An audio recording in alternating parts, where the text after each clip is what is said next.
Hello, I'm Rachel from Douentza Garden here in Ireland, and today I had an open day where various people came to visit the garden, and it was wonderful to see them all.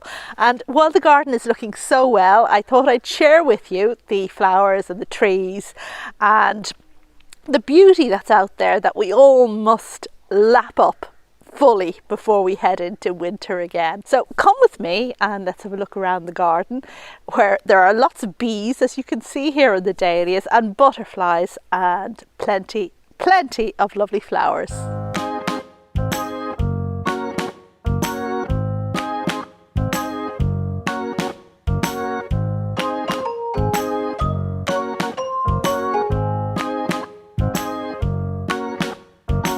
You are very welcome to this garden tour video, and before we start, a little preamble to let you know that my hardiness zone, I suppose, is zone 9, although we don't have hardiness zones here in Ireland, but that's what it roughly equates to.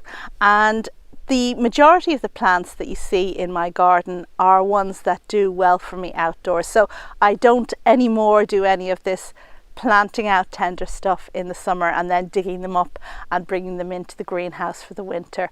There are only 2 spots where we have tender plants, one of which is there's a few dahlias, and the second of which is an aeonium bed, which we'll get to shortly.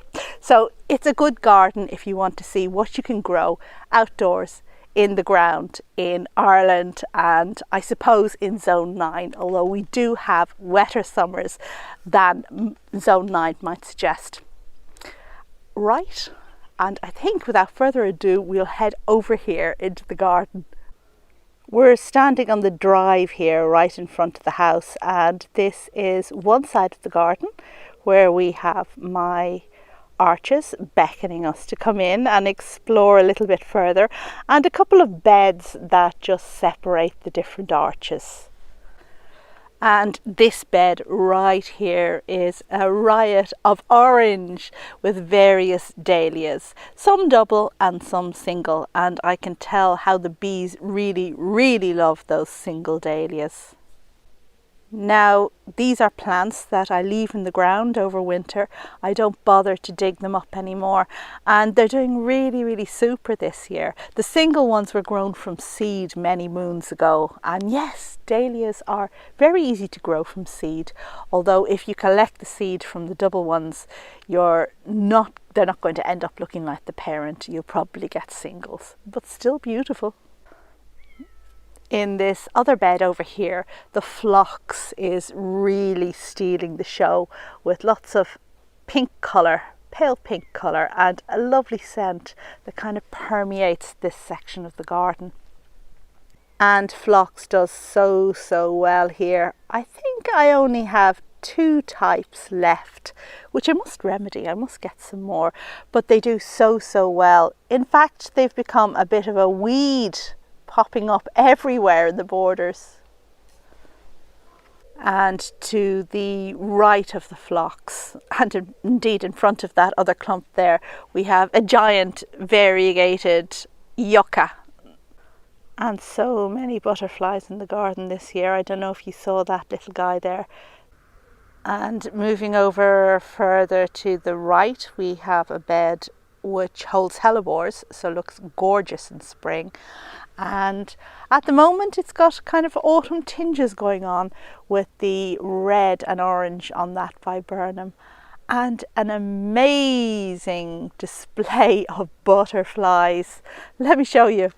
Now, the butterflies adore this Telekia, this yellow single flowered plant, and they're just all over it.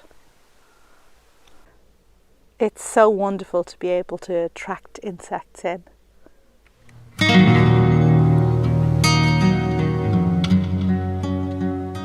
There just seem to be so many butterflies around this year. I went into the bathroom in the house last night and was astonished to see 5 butterflies just asleep on the wall. I mean, I don't remember the last time such a thing happened. So leaving behind the butterflies and just swishing past the autumn coloured viburnum, you can see that there's a definite autumny tinge to the garden. We're looking down at the entrance, which is lined by beech there on the left, and the tall birch trees kind of swaying in the breeze. But the colours from the acer, and of course I've chosen orange dahlias, which also add to a kind of autumnal feel. But I love orange, so I really can't help that. Okay, so leaving behind the dahlias and these borders at the front of the drive, we're going to pass through this arch here and explore a little bit further in the garden. This climber is a little bit different. It's a climbing monkshood or aconite, and the bees seem to love it too. But it's a great plant, easily grown from seed, that you cut back to the base in spring. And I love climbers that you can do that too. None of this fiddly pruning. So we've just walked through the arch and are going to try and give you a complete turn here of the garden, where we see, if you follow my videos, features that you know quite well, like the cloud pruning area that recently suffered from box blight, and the circle over there. And here we have a whole section of, well, planting basically. And this path on the inside of the arches, and then swinging around and back at the aconite. I am very pleased to see that the box balls seem to have recovered well, and they're looking really quite well. And also the semicircle of box, which is directly behind there, is also free of blight, which is a good sign. I like to have some structure in the garden in winter because I rely heavily on perennials that of course disappear once the weather gets hard. But I do have this bit of structure, and the box balls, they really help out with that. This circle here has a cherry tree in the middle of it, and also crocosmia, which I've cut back now. Moving over to the left, we see a very large conifer tree, which is my son's birth tree, just there on the left.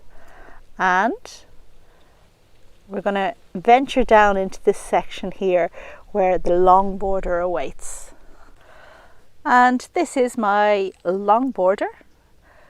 We have a fig tree right there at the top, which is producing lots and lots of juicy figs. Well, they're not juicy yet, it's not time to pick them, but it's doing well. And now we're just panning down that border, which is looking good. It's looking really good, with dahlias coming into their own and a variety of different things down here, including a white phlox. This dahlia here is called Karma Choc, and I love it. I love it for its dark foliage and its decorative, very neat flower head. Behind we have those lilies you saw me planting not very long ago, and they were so beautiful and so tall this year, just coming to the end of their stretch now. Now you may recall that the lilies were planted, companion planted with Galtonia, which is looking a lot more sparse than the lily. I guess maybe we'll give it another year to see if it gets going. There are plants and there are plants in flower, but it's not, well, it's not standing up and being counted. So just moving away from the, well, those lilies, a couple of straggler lilies mixed in there in the border, past the blue hydrangea, and we have a section of the long border that's really looking quite lovely. This phlox paniculata is also pumping out a heady scent, and very, very neat flowers, almost like a primrose. to its left we have this double Helianthus. Loddon's Gold, I think, is the cultivar name, and I love the double flowers on this one. This Dahlia is Alvas regalia, and I love it. I love the colour, I love the form. So what am I going to do differently in this border next year? And I guess the main thing is that a few plants need to be divided. The geranium at the front, which has been absolutely amazing, is now tumbling out over the grass, which looks wonderful, but is totally impractical because then it gets chopped when the lawnmower comes past. So this autumn I'm going to divide it, and there are a couple of other spots in the garden where I know I can definitely do with some geranium Anne Thompson, and she will be going there.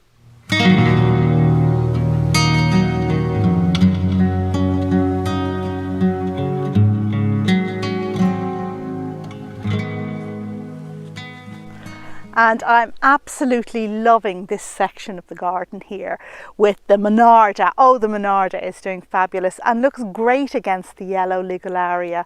The Paulownia tree, of course, as well, has done so well since I coppiced it this year. I always pollarded it up until now, but this year I decided to coppice it as low to the ground as I possibly can. And of course with the Paulownia, you can either have a tree that gets really tall and gives you beautiful flowers in time, or you can cut your tree every year, and the result of that is you get enormous beautiful leaves. And I go for those enormous beautiful leaves because they give the garden a tropical feel, even though it's a perfectly hardy garden plant. So look here at these enormous leaves, and if we look closely you can see the point here where I cut the tree in spring. So can you imagine all of this growth has come in just 1 year? I think if I had to pick a favourite tree, it might well be the Paulownia. We've now moved over to another little section of the garden, the lower part of the long border, where a Cercis tree predominates, and we have a little seating area, and over on the right, I guess, mature shrubs. This tree is Cercis Forest Pansy, and it really is beautiful at this time of year. It's the leaves, the dark purple, large heart-shaped leaves are just fantastic, but it's very fragile. And if you look sideways at this plant, if you look too hard at this plant, it's going to break a branch, and that's what it constantly does. So this really is a beautiful tree, but you need the most sheltered position ever for it. And I guess my garden isn't sheltered enough. But enough about the contrary forest pansy. Let's have a look at the section of the long border that we just came from. And you can catch a glimpse of it here on top of the Japanese acer tree, which is that mound-shaped purple object there on the right. It's looking really nice this evening with the sun behind, just picking up the light in the grasses. Here we have Agapanthus just coming into flower. My goodness, such a late thing. It's the end of August now, and only now is it opening its flowers.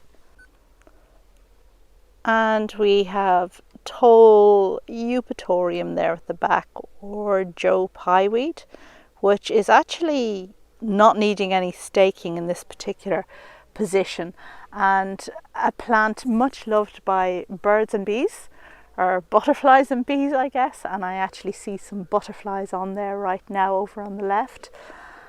And yeah, just very late. And this is the section of the garden we've just been viewing. But now I want to show you what's going on here at the back of this border, just here past the blue hydrangeas. And here we have a glorious clump of Roscoea. And anyone who has been watching my channel knows I have a complete and utter passion for Roscoea. They are a beautiful hardy plant for me in the ginger family, very closely related to Cattleya. It has dark red stems and purple flowers that are really very orchid-like in their appearance. And the Roscoea is flanked on the left hand side by a polygonatum, a variegated one that has made a healthy clump. So leaving behind that section of the garden, we are now going to travel up to the area just on the inside of the arches. Oh, nicely pruned bamboo. You'll hear more about that soon.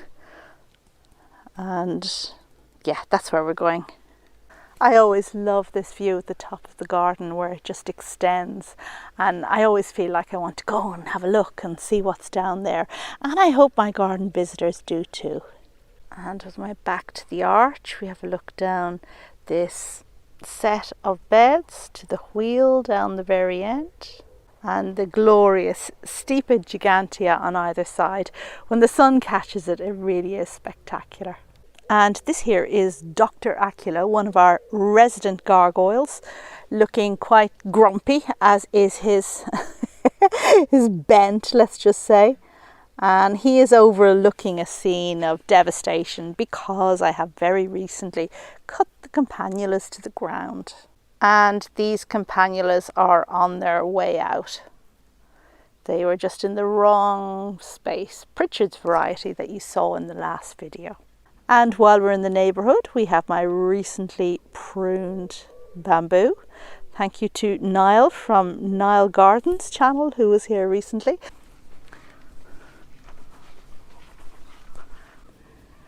And now we're going over to explore further the next path going down on the left here. This path is flanked by the New Zealand tussock grass rather than the Stipa gigantea that we saw in the other one. That's Hosta Francis Williams phlox, the white phlox we saw earlier, because of course when you have a mature garden you move things around and divide them.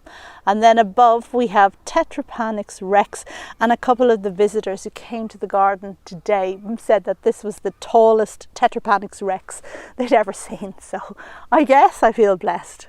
A plant on the left here that's looking particularly good right now is this one, Amicia. And this is a plant in the pea family which has beautiful purple bracts at this stage. Later on it gets yellow flowers, which I always find just a teeny bit incongruous. I much prefer it now at this stage with the purple and cream bracts.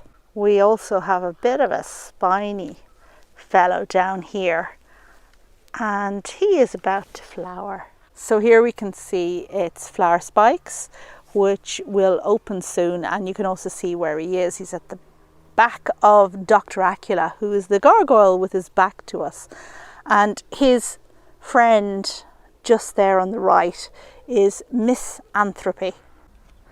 Now we find ourselves on the back side of that Telekia, the one with all the bees and butterflies on it that we were looking at earlier, and in fact it's a really good spot in the garden for wildlife because here we have my Ligularia bed, and this bed is absolutely alive with bees and butterflies. They all seem to get on so well together despite going for the same flower.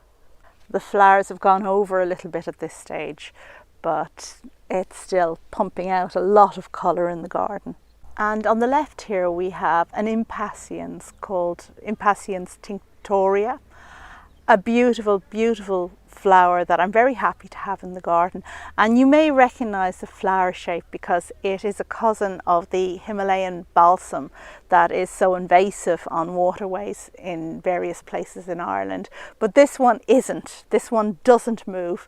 In fact, it's borderline hardy, but I've gotten away with it in this spot for a good few years now. Check out the really long spurs at the back of the flower. Yes, that's that horizontally poking protuberance there at the back of the flower. Well, in the wild, wherever these guys hail from, it's pollinated by hummingbirds, but the bees seem to love them here in Ireland. And occasionally, very occasionally, believe it or not, I do get seed. And now we pass into the next section of the garden. The Sarracenia are looking well, and I just love these plants because they have such a long season of interest. You have the flowers in spring, and then right into October, you have these pictures looking absolutely fabulous. And of course, at this time of year, hydrangeas really come into their own. And I'm just loving the white paniculata ones. So leaving behind the Sarracenia, we're going to travel up this path in a minute. But I just want to show you some of my seedlings down here in this border. And just look at how many Cerinthe seedlings I have. I've actually thinned them out because, you know, they were growing too closely together. But these are going to look super next year. And now for this stretch up here, right up to the stone table, where I just had my dinner. But let's have a look at the planting on either side first. Here where I cut back the pear trees, that's them above, we have lilies that are going to late flower. I'm sure these were held back by the lack of light, so I'm looking forward to kind of like a late treat in the garden. And here we have lots of hydrangea, from that aspera one on the left to various macrophyllus. You can see them by the dots of blue that are interspersed here and there. I of course have acidic soil, so that means my hydrangeas are blue, except for the paniculata type, or arborescens obviously. Hydrangea macrophylla of course responds to soil, and if you have alkaline soil you'll get pink hydrangeas, and if you've got acid like me you'll get blue. But the other hydrangeas, they don't change colour like these glorious white ones we see. And this lovely hydrangea here is Vanille Fraise. It's a paniculata one that gets cut hard back in spring, and it responds with big floofy flowers, and I absolutely love it. The flowers kind of have a pink tinge that comes as the plant ages.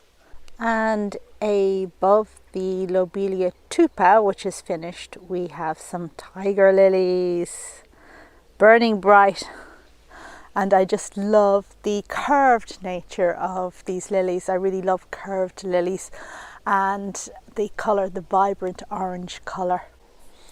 I think I'll be investing in a few more lilies for the garden this autumn, so watch this space.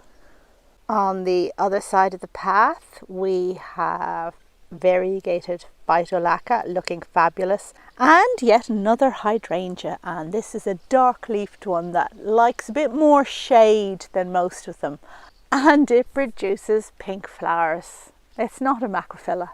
This shrub here is Douentza, another one that likes acid soil, and just to the left of it we have a persicaria that's grown for its foliage, and this one is a bit of a monster. It was planted sunk in a pot in the ground, but now it's definitely outgrown that pot, and this autumn I'm going to have to do a job on it, take it up and divide it, so it will be it'll be a fun video I guess, because it's a bit of an old monster. On the other side we have the silver leafed and white flowered Anaphyllus there on the left, looking super, and a border that's really in its downtime, and you can see there's definitely an end of season feel about the garden at the moment, and that's okay. It's kind of a quiet, calm time, a time when leaves really come into their own. The stone table here is a great place to eat out at now at the moment because the weather is nice. It has that autumn feel, but it's still warm, and that's just wonderful. We like to eat out here every day. Hostas are looking good. Well, a lot of them are looking good. And Trachycarpus fortini, which is a hardy palm, is making a great backdrop. Over here we have more hostas and Astilboides, which is that dinner plate like plant down low. We have Paulownia. So the Paulownia tree we looked at down below, we have another two here. And again, just to look at those enormous soft green leaves, making a fantastic jungly backdrop to a variety of things in the garden. And I do like these as a backdrop to the seating area. It feels very safe and protected. So moving up from the Astilboides past the Phyllostachys, we can see this other Paulownia tree, and see all the growth you get in one season. I think it's just an amazing thing. Some of the Phyllostachys are still in bloom, and such dainty little sweet flowers they are too. And the sun is going down.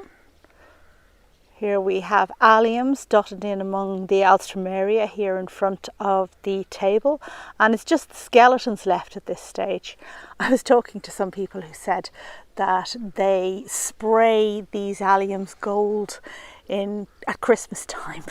And then just a little bit to the left, by way of completeness, we'll just have a quick glance down that spring path there. In spring there's a lot going on down here, but at this time of year it's very quiet and calm, and if you have a very sunny day it's a lovely place to be. And just giving you a bit of a spin around here, there's that oleander which is doing quite well. There's the spring path on the left, the path we came up from the lower garden, the stone table, a big pine tree, and the cherry blossom tree which is blocking our view of the greenhouse. And over there is the greenhouse and the greenhouse border, which we're just going to have a little look at now. And this is the greenhouse border, or the green border as I called it in that series I made. I made a complete series about this border, coming along each month and having a look at what was doing well there. And you can check that out if you're interested. It's had a bit of a neaten up, but it does have an interesting backdrop these days. Yes, the polytunnel, or the second greenhouse. It has a light, airy feel at the moment, and you'll notice some of the plants I recently bought in my blue buying spree are planted here at the back, like that Dahlia personata, the pink one on the right, although of course that's not blue. And here we have eucamus, just coming into flower.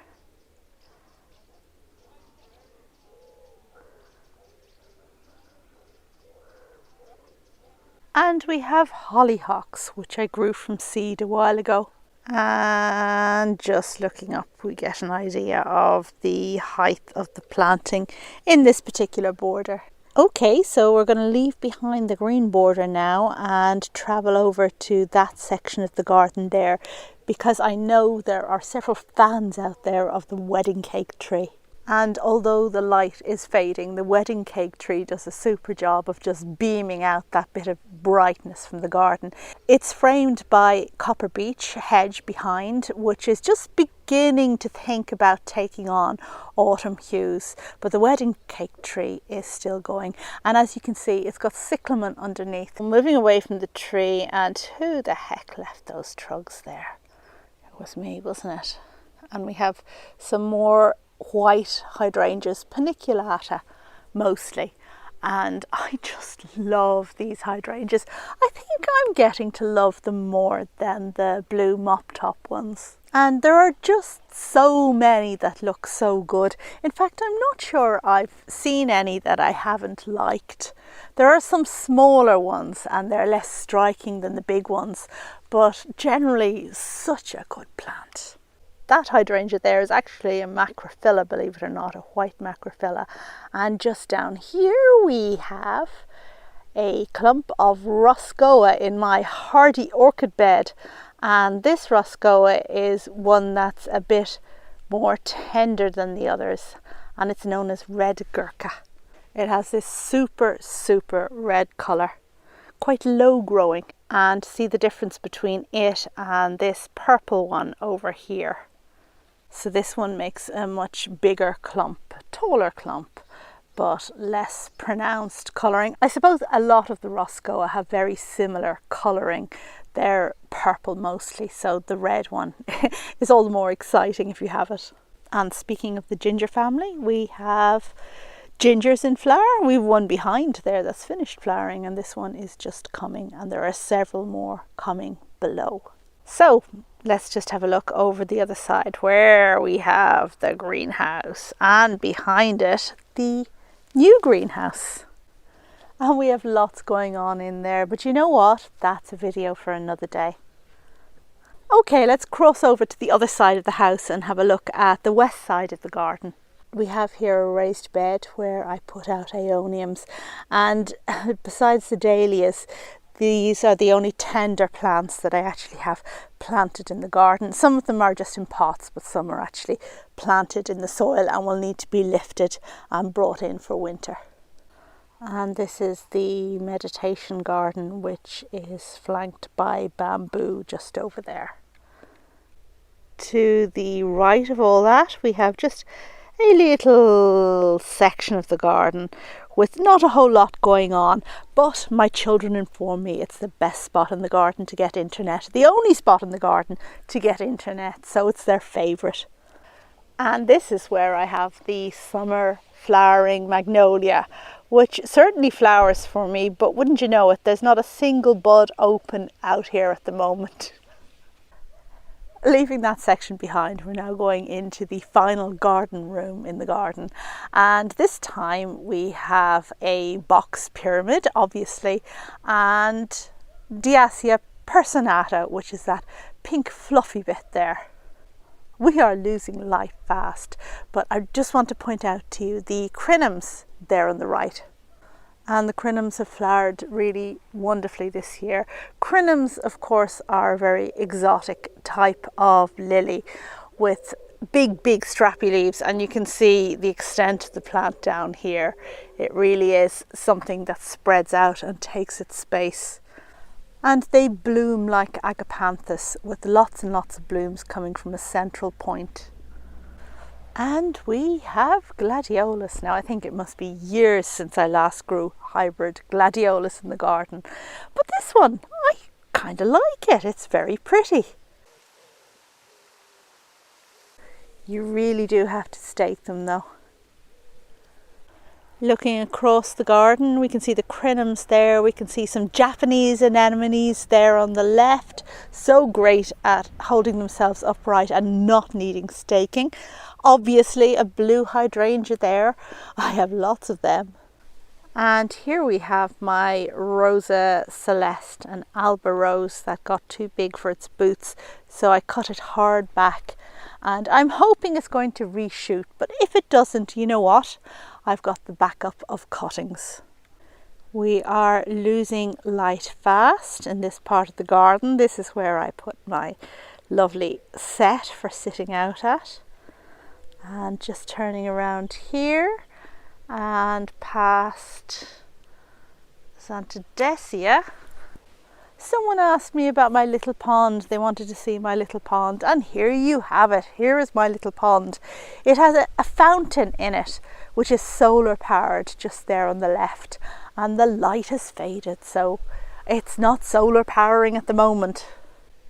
Last time you saw this section of the garden, there was a fence here at the back, and I've used that fence to give the feeling of garden room, of a different garden room, but I decided to take it down because, well, it was ugly, and actually there's such a backdrop of trees and hedges there at the moment that I think it really doesn't need it. That snapdragon called Madam Butterfly is doing so well. I grew it from seed, and I hope it's going to stay in the garden several years because it's just so gorgeous. I think it's come through 2 winters or 1 winter now, but anyway, it's definitely earning its keep.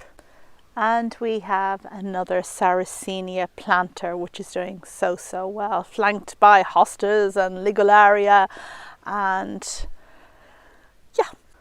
This tree is a robinia called Twisty Baby, and it's really a gorgeous tree for a small garden.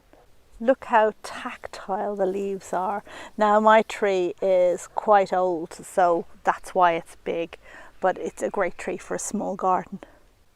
And that brings me to the end of this garden tour video of my garden Douentza here in Ireland, which I hope you enjoyed, and I hope you'll check back and look out for lots more similar videos as they come up. Thanks as always for watching, and I will see you on the next video. Bye!